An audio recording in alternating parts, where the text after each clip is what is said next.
Oke, di video kali ini saya ingin memberikan opini saya dan juga tanggapan saya untuk Persipura Jayapura. Ini memang sudah lama ya saya nggak buat video untuk Persipura Jayapura. Tapi memang semenjak Liga 2 berhenti, saya ini mengikuti Persipura Jayapura selain dari pertandingan bingung ya dari mana lagi. Karena saya mengikuti Instagramnya Persipura, lalu ada juga ya Instagram lainnya yang untuk Persipura Jayapura yang diketuai oleh Cek Komboy ya, itu saya juga mengikuti, tapi memang tidak ada aktivitas-aktivitas yang perlu saya bahas gitu. Makanya saya memang baru bisa buat video saat ini. Dan tentunya di sini saya bisa membahas Persipura Jayapura karena ini berkaitan dengan pernyataannya Bapak Erick Thohir. Jadi tadi saya mendapatkan video ya, atau melihat videonya Bapak Erick Thohir yang menyampaikan hasil dari pertemuannya ya di Surabaya bersama dengan anggota PSSI dan juga Asprof, di mana Bapak Erick Thohir menyepakati bahwa Liga 2 dan Liga 3 akan dilakukan kompetisi ya di bulan Juni. Jadi kan kalau kita lihat schedule-nya untuk Persipura Jayapura, ini kan di bulan Juni harus ikut turnamen dulu, lalu nanti di bulan November barulah Liga 2 resmi digulir. Jadi di sini yang saya lihat untuk Persipura Jayapura artinya ada kesempatan untuk Persipura Jayapura untuk mempersiapkan diri tampil di bulan November nanti. Ya, memang waktunya cukup lama ya kalau kita lihat dari sekarang bulan Maret sampai November ini memang masih lama.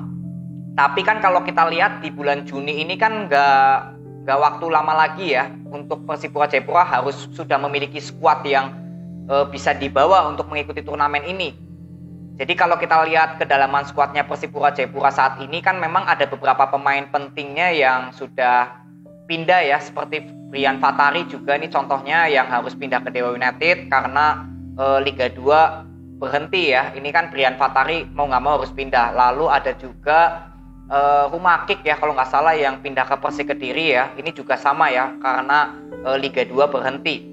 Jadi kalau saya lihat bahwa memang skuad dari Persipura Jayapura ini harus dibangun kembali ya, karena ada pemain-pemain yang inti justru harus pindah mengenai dampak pemberhentian Liga 2. Nah kalau saya lihat dari segi finansial, harusnya Persipura Jayapura tidak perlu repot-repot ya untuk bisa mendatangkan pemain atau mengontrak pemain yang mungkin harganya juga cukup boleh dibilang mahal lah untuk levelnya Liga 2. Karena apa? Persipura Jayapura ini juga banyak sekali menjual pemain ya, entah menyewakan pemain atau menjual pemain.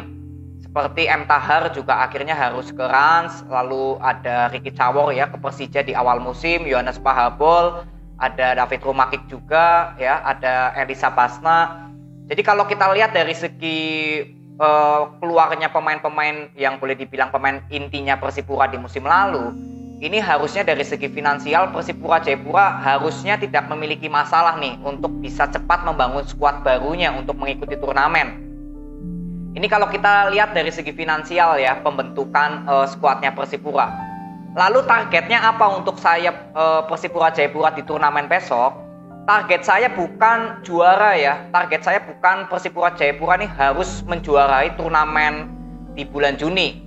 Ya kalau juara itu adalah bonus lah kalau menurut saya.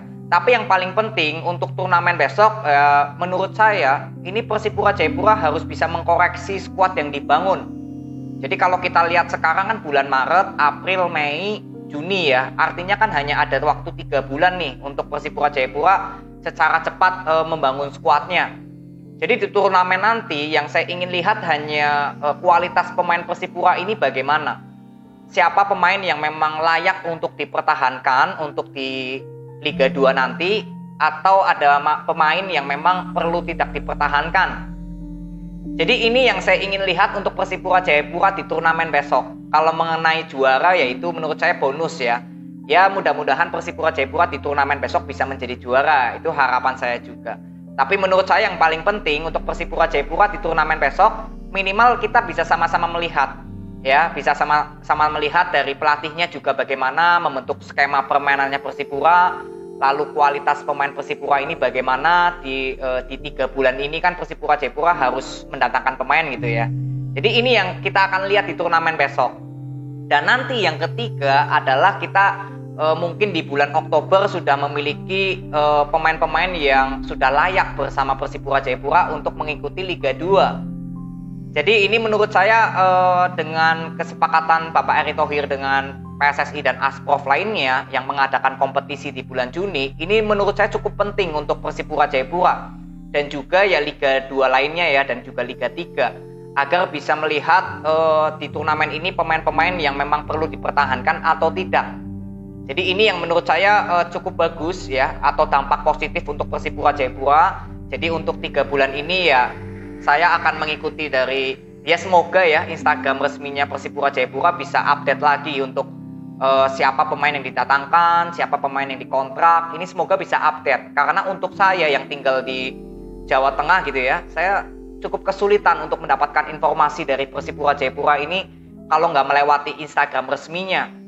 Kalau Instagram lainnya atau media sosial lainnya kan nggak bisa dipertanggungjawabkan ya, atau kepastiannya ini bagaimana.